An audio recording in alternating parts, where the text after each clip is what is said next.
Okay, I'm the woman from the satanic cult abduction case on Halloween. I'm scared to death of them finding out who I am, so I'm not coming forward. The only person I'm ever going to tell is my brother. He thinks would be best if I stay anonymous, but he has convinced me to write down everything I remember exactly as I can and send it to the police. So this is what I'm doing. They were going to rape and murder me, and I hope they get caught. People need to know what's happened to me. I'm so scared they will find out who I am. I'm writing on an old typewriter, so it won't be on my hard drive. It started Saturday night. I was walking across the parking lot in Oakland. 4 guys got out of a car and grabbed me. They gave me a shot with a hypodermic needle in my thigh. I was unconscious for seconds. When I woke up, I had handcuffs on behind my back. My feet were tied together. The handcuffs were tied to something I couldn't move. They put tape over my eyes and my mouth. I didn't know where I was or how long I was there. I was thirsty and felt like I couldn't breathe. I had to go to the bathroom. I was terrified. I laid there and thought about what had happened to me over a long period of time. I'm not a religious person, but I prayed for the first time in my life for God to save me.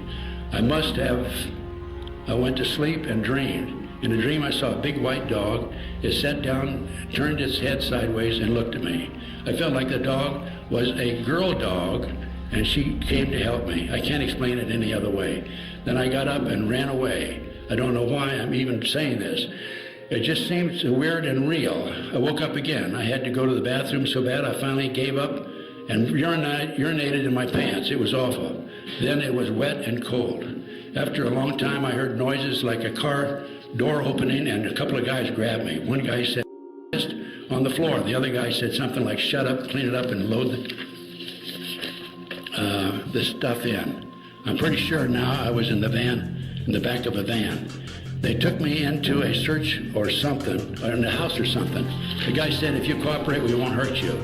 If you struggle, we will kill you. Is that understood? I nodded my head, yes. What could I do? He said, would you like something to drink? I nodded yes.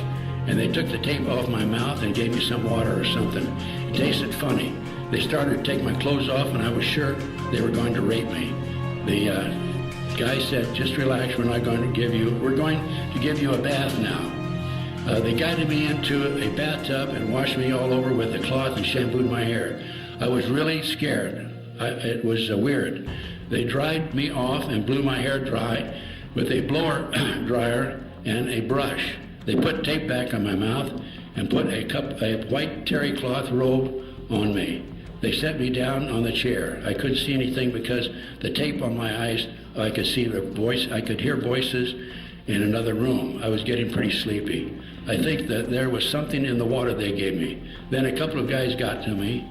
They took me out and put me in the back of the van and drove away. I knew there were other people in the van, but they didn't talk. They just played this loud, instrumental, heavy metal music. They drove me for a long time. I felt very sleepy. After a long time, the van stopped. The couple got me out. My feet were bare, and I was standing in dirt. I heard a lot of people talking quietly. I heard clicking noises in the van. A guy beside me said, what are you doing? The other guy said, getting ready for sanitizing after. Then the first guy said, dude, we haven't had the party yet. I thought it was so weird I remembered it. Then I heard a woman's voice say, this is the sacrifice. She untied my robe and put her hands on my breasts. She said, how did she test? A guy said, perfectly. She put her body next to me. I could feel her, she was naked. She said to my ear, I'm going to drink your blood. I felt suddenly very sick. I started to collapse. A big guy picked me up and walked with me. Then they set me down and took off the handcuffs. They tied my hands and arms and put a rope around my neck. They took the tape off my eyes. I was in the forest. They had tied me to a tree or something. I was so scared I was shaking. I knew I was going to die. 4 naked women walked to me. One was wearing chains with rings in her nipples, and she had a big knife. She ripped the tape off my mouth and touched my breast with the knife. Then she jabbed at my face repeatedly with the knife. I was terrified. I wanted to kill her. They tied the rope open behind me. They touched me. I don't want to be graphic, but they did sexual things to me. They made me have an orgasm. Then they did things to each other and masturbated and had wild orgasms. This was the worst awful woman were doing this to me.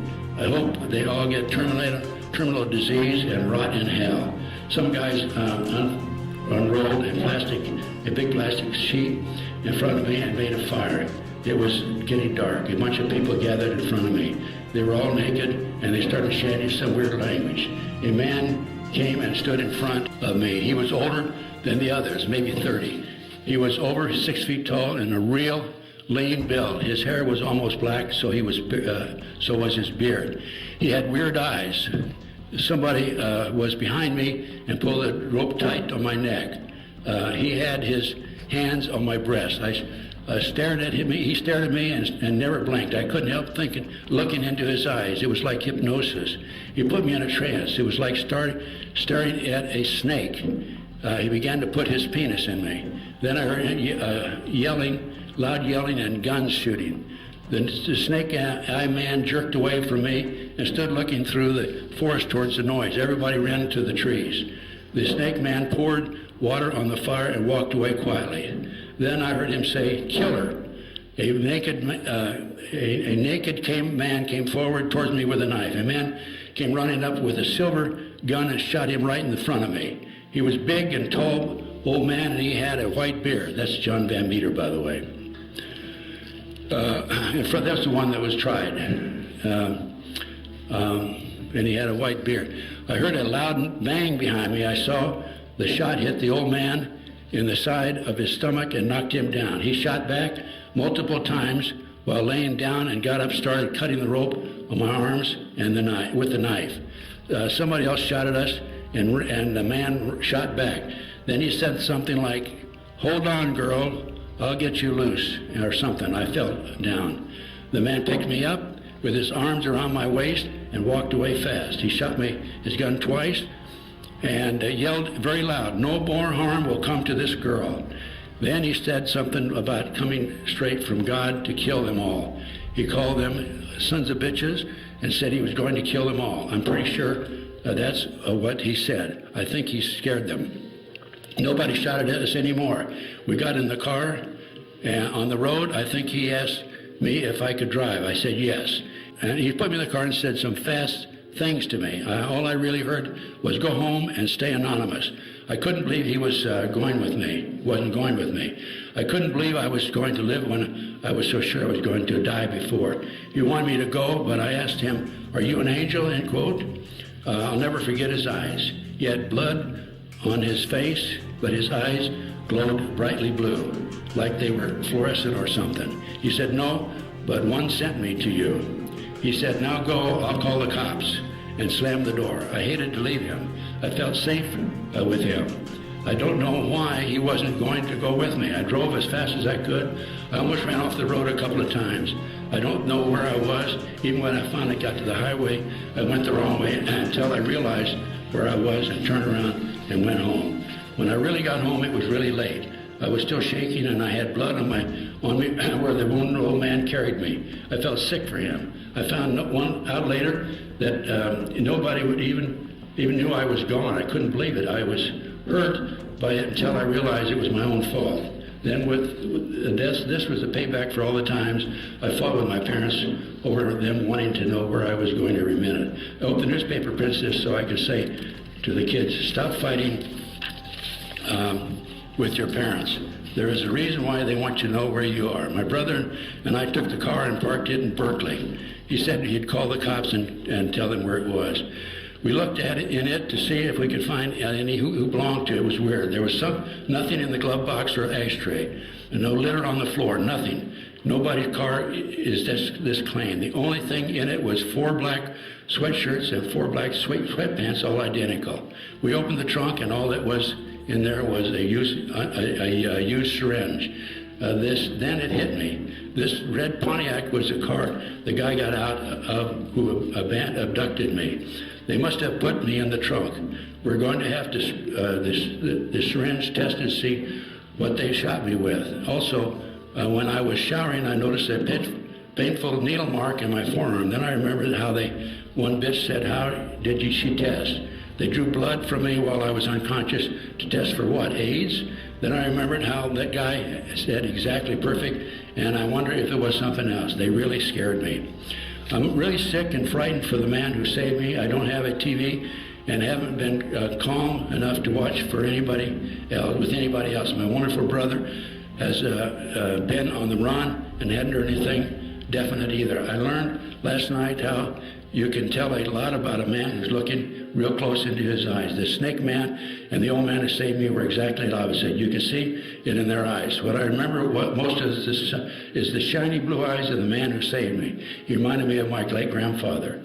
I want him to live because he's a good man who somehow miraculously saved me, and because I went down to write in the newspaper and explained to me why he looked like my grandfather.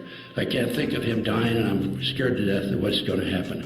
I know now why he stayed there. He was mad as hell, and he wanted to kill him. My grandfather had a bad temper, too, for bad people.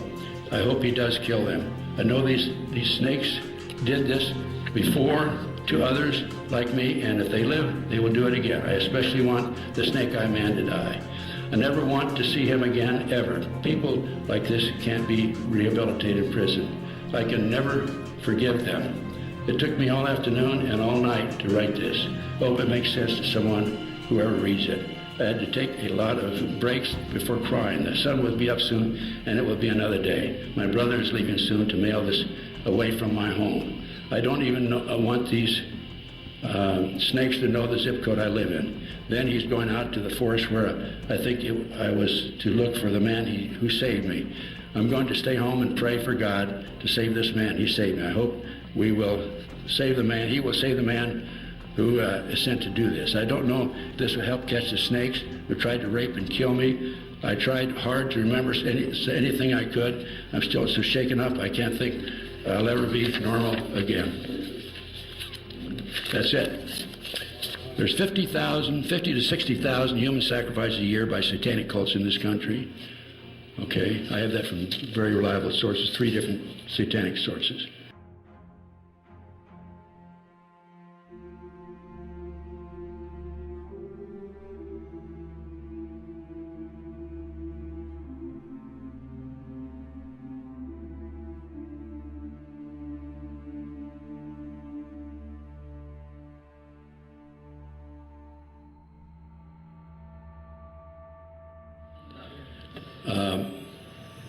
He looked at the body of the leader and took a card out, a little business card out, and on the back of it was a 202 area code. The next day he called, and a female answered, Federal Bureau of Investigation. The next day he called, and the line had been disconnected. And when he was chasing the leader through the woods, they had a running conversation, and the leader said, we have the police and the FBI in our hip pocket here. If you kill me, you'll live in a 10 by 10 cell the rest of your life. So John ends up reporting to the police, Sonoma County, and goes back home. And they filed charges against him, claiming that he filed a false report. And they waited 4 days to go out into the woods and search the area. The police did. And so he hires an attorney in Sonoma County, and the attorney says, don't come back here. It's corrupt. Law enforcement's corrupt. You'll end up serving time. The attorney worked out a deal with John, to find him $10,000 and a year probation, 2 years probation, I think, and no jail time. They said that he shot himself. Okay. He goes back to Wisconsin in April the 19th, 2006, a year and a half later. Did anybody remember that date? That's really a significant date in Oklahoma City, Waco. He goes out in the woods, and he's a woodsman at that. And two fellas come out, drive out, park the car, get out, and he hears one of them say, he's mine. He has another gun battle. He knocks one of them down 4 times, the other one down twice. And they had enough, they took off. He goes to the police, and he tells the police what happened. And they say he shot himself. He was shot 9 times with 6 different weapons. His pickup truck had 25 bullets in it, and he shot himself. So John had a trial. They tried him. We brought an expert in from Madison. I went to the trial. We brought an expert in from Madison, Wisconsin, who said he could not possibly shot himself based on the circumstances. And John was tried and convicted, and they changed their story from he shot himself to he lied to the police. John told me, sure, I had to lie to the police. I didn't trust him. Why would I not lie to the police? So that shows you, and by the way, he's placed on probation, and during the 1-year probation out of Wisconsin, somebody planted a marijuana plant in his garden. Obviously, they wanted the probation officer to find it. The probation officers came by regularly, searched his home without a search warrant, looking for guns, looking for booze. You can't have either one when you're on probation. And then last February the 6th, his house burned to the ground early in the morning. So that just shows you how the corruption has permeated down to the very lowest level, Sonoma County and Lincoln County, Wisconsin.